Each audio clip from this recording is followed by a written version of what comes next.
nós estamos iniciando nossa leitura, primeira carta aos Coríntios. E eu quero trazer algumas informações em forma de aula que vão cooperar para o nosso aprendizado e fazer com que a gente conheça um pouco mais a respeito da localidade, onde ficava a cidade, como também um pouco mais da sua história. Vamos lá então para a aula? Essa é a nossa primeira aula. A posição geográfica de Corinto fica numa estreita faixa de terra entre o Golfo de Corinto e o Golfo de Sarônico. Era uma garantia de prosperidade comercial. Os comerciantes e os navegantes que negociavam ali, eles preferiam enviar as suas mercadorias através do istmo. Istmo é essa pequena faixa de terra que liga dois continentes, conforme a gente pode ver no mapa aí. Então, de acordo com esta informação, sabemos então que é este istmo que cooperava para o crescimento comercial nesta região. Este mecanismo, esta forma de envio de mercadoria pelo istmo era melhor para os navegantes, porque se eles descessem pelo sul, a costas das regiões rochosas, eles corriam o risco de naufragar, justamente pelo fato de que havia muitas tempestades ao sul do Peloponeso. E este era um ponto natural também de parada na rota de Roma para o Oriente, e o lugar onde se encontravam várias rotas de comércio. A antiga Corinto foi totalmente destruída pelo romano Múmios Achaicos em 146 a.C.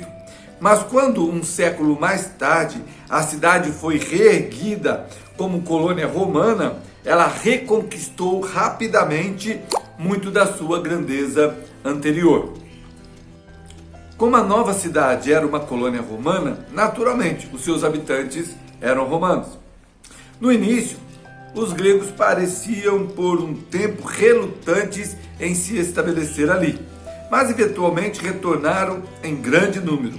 A cidade também atraiu homens de todas as raças, mas de muitas raças, e incluía entre esses os judeus, que também montaram na cidade, por ser um grande número de judeus, uma sinagoga. Nós podemos ver isso no livro de Atos, capítulo 18, no verso de número 4. O elemento romano da população é ilustrado pelo número de nomes latinos associados a Corinto. No Novo Testamento, nós vemos algumas saudações, a nomes como Lúcio, Gaio, Tércio, Erasto, Quarto nós encontramos em Romanos 16, de 21 a 23, Crispo, Tício, Justo, conforme Atos 18, do verso 7 ao 8, Fortunato, Acaio e muitos outros que ali estavam. Mas o modo como os hábitos gregos de pensamento se tornaram dominantes é revelado pelas questões levantadas na correspondência. Nessa correspondência de Paulo a Coríntios, e pela maneira como são tratados. Um certo escritor chamado Edwards disse de Corinto: das cidades gregas, a menos grega. Era por esse tempo a menos romana das colônias romanas. Era uma cidade em que gregos, latinos, sírios, asiáticos, egípcios e judeus compravam e vendiam, trabalhavam e folgavam, brigavam e se divertiam, juntos na cidade e nos seus portos, como em nenhuma outra parte da Grécia. Que coisa interessante. Nós podemos dizer que esta região é uma região dominada por todas as raças, e acredito ser esse o motivo também que Paulo tenha tido o interesse de estar pregando, para que o evangelho também assim tivesse livre curso.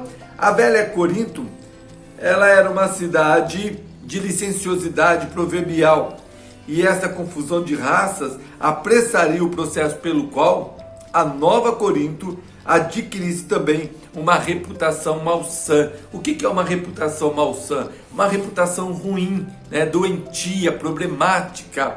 Então, Por isso nós vamos ver na carta também, ao longo da carta, as dificuldades do apóstolo Paulo com a cidade de Corinto, justamente por causa dessa pluralidade, né, de pessoas, e também por causa da licenciosidade na cidade de Corinto.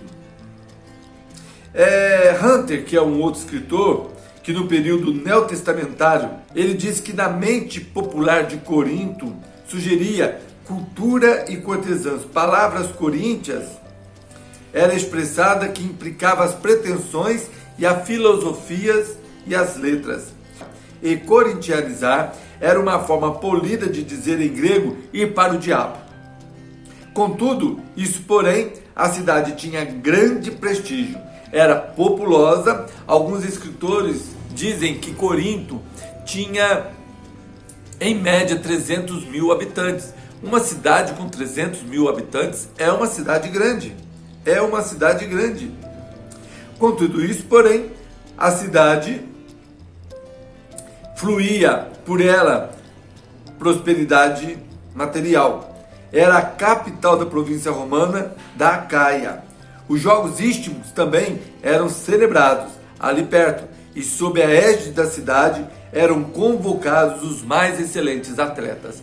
Muitas vezes nós achamos que a cultura atlética vem somente de Atenas, mas uma coisa que me chamou a atenção no passado, que essa cultura também atlética, ela é da cidade de Corinto, aonde também havia-se grandes competições e chamavam bastante atenção. Paulo vai usar isso na carta, vai nos dar algumas exposições e vai fazer uso da questão relacionada aos atletas. Portanto, a cidade a qual Paulo foi pregar o evangelho era um lugar muito cosmopolita. Cosmopolita porque existia uma grande população, era uma cidade importante, era intelectualmente viva, era materialmente próspera, era moralmente corrupta. Não é nada diferente para nós, né?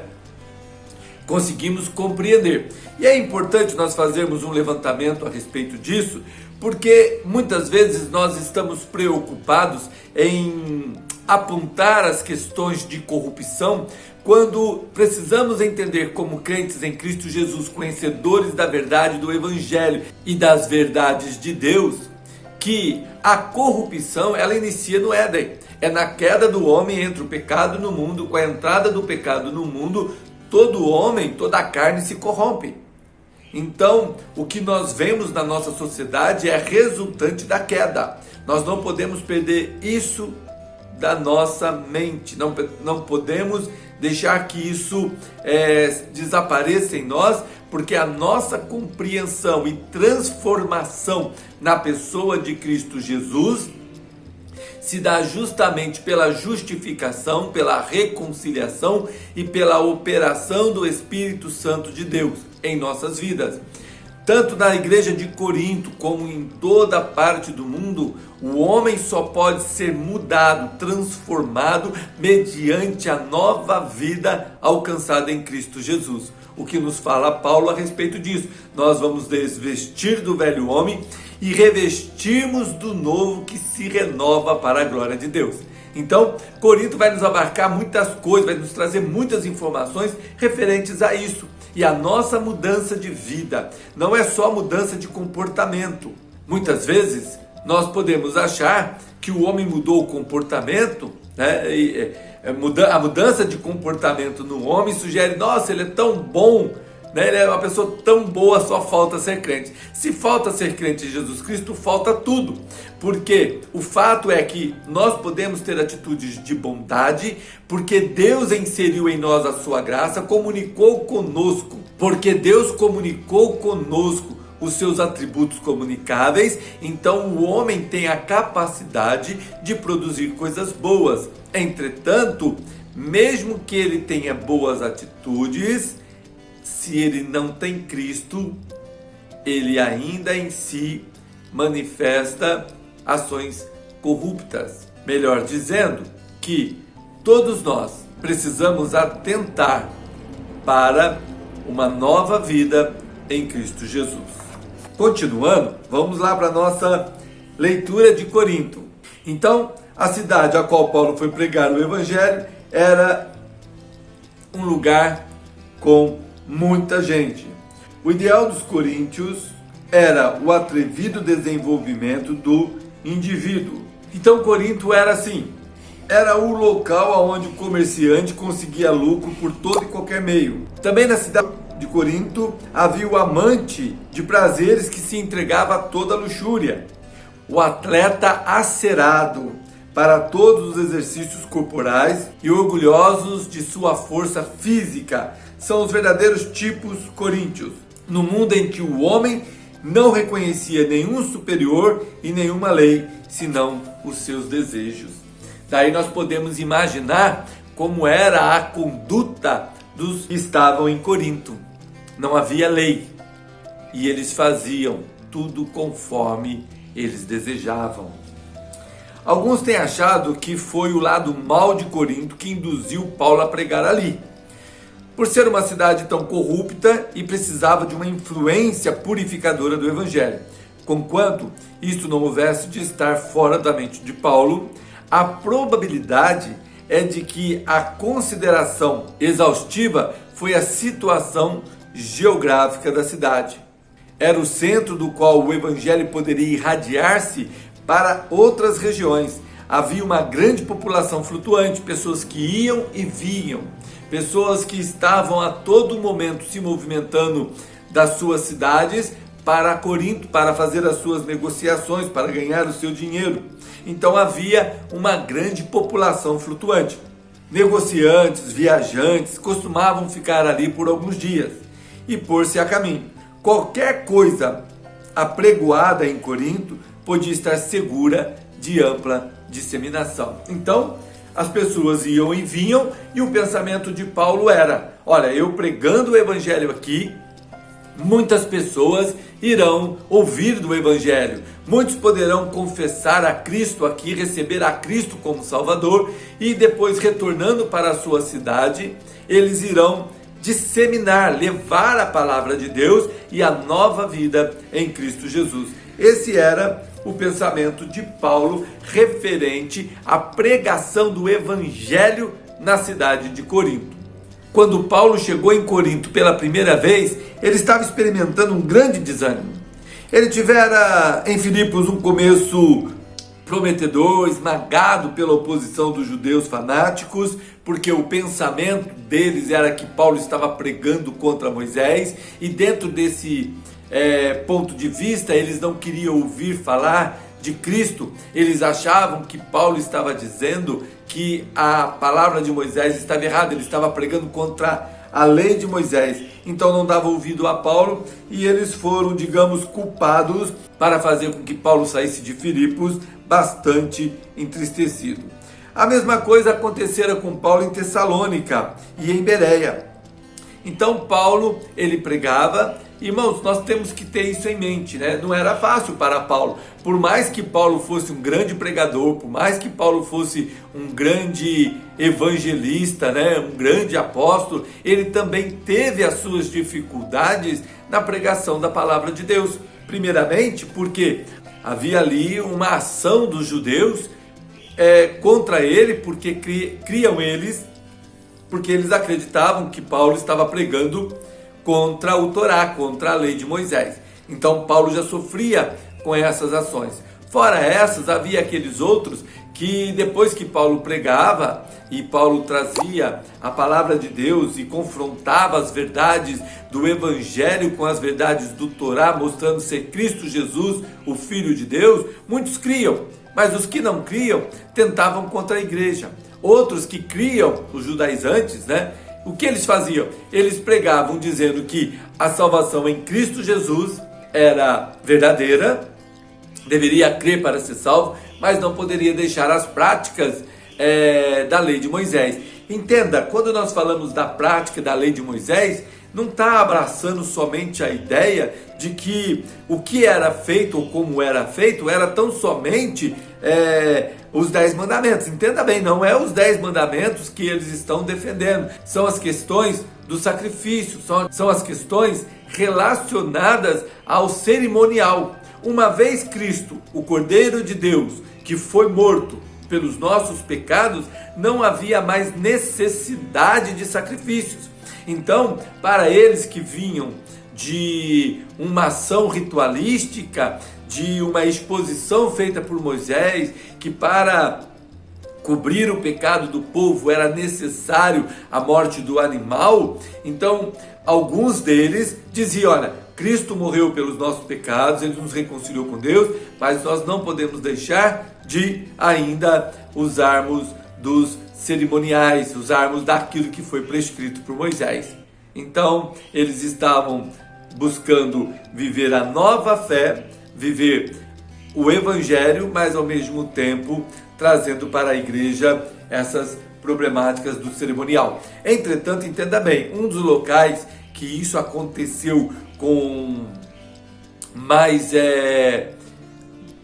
com uma presença mais forte foi em Gálatas, quando Paulo fala: admiro-me que tão depressa passaram deste evangelho para outro evangelho, porque eles estavam recebendo a Cristo, mas queriam voltar ao rudimento da lei.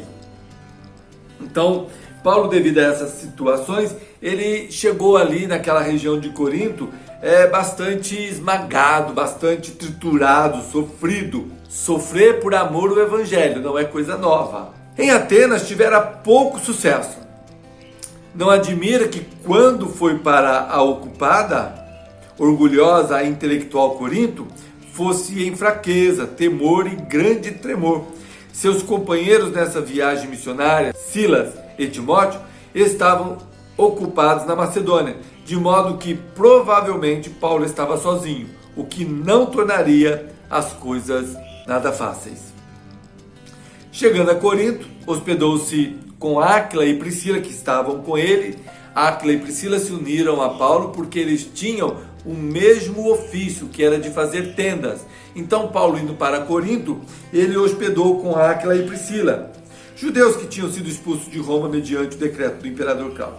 E como Paulo, fabricante de tendas por sua profissão. Quando Silas e Timóteo se juntaram de novo a ele, trouxeram-lhe notícias de que, a despeito de toda oposição, os conversos de Paulo em Tessalônica permaneciam firmes. Olha que palavra boa, né? Chegou ali em dificuldade, mas devido às dificuldades, devido aos problemas relacionados às disputas da fé entre a palavra de Deus, as boas novas do evangelho e o Torá entre os judeus, havia crescido um grande alvoroço. Paulo seguiu para Corinto, Silas e Timóteo ficaram lá. Quando eles retornam para junto de Paulo, ele fala: olha, os conversos estão firmes.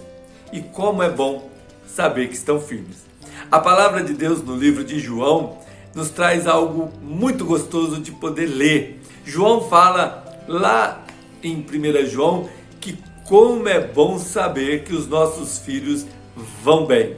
Assim é a nossa expectativa em relação à nossa igreja em União de Vila Nova, que crescendo na graça e no conhecimento que há em Cristo Jesus, fortaleçam a sua fé, firmam na verdade do evangelho, e seja qual for o tempo, a provação ou a dificuldade, ao longo da história ainda ouviremos: eles estão firmes.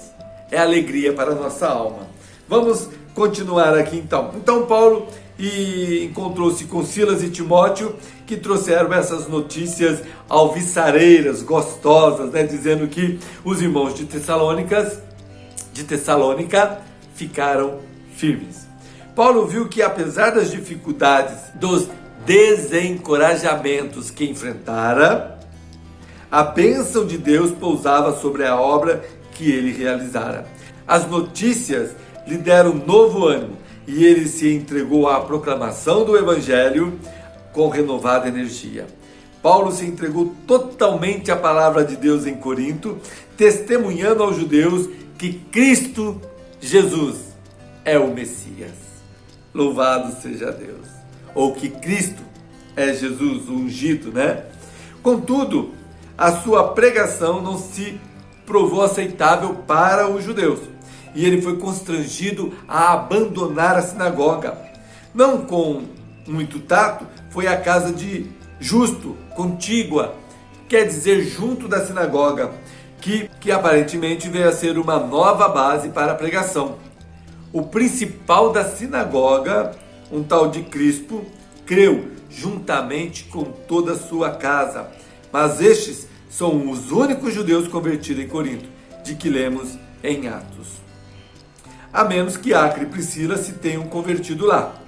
Essa informação nós não temos. Se foi ali a conversão de Áquila e Priscila. E é com harmonia a isto que não se configuram nomes judaicos nas epístolas aos Coríntios. Mas muitos coríntios creram e foram batizados. Paulo foi encorajado por uma visão, talvez ao tempo da expulsão da sinagoga, que lhe assegurou que Deus tinha muito povo naquela cidade. Ele ficou em Corinto coisa de 18 meses, então ele ficou 1 ano e meio em Corinto e evidentemente fez muitos conversos. Paulo pregava, ele testificava com poder, ele tinha intrepidez, ousadia, e o Espírito de Deus fazia sinais e prodígios através de Paulo.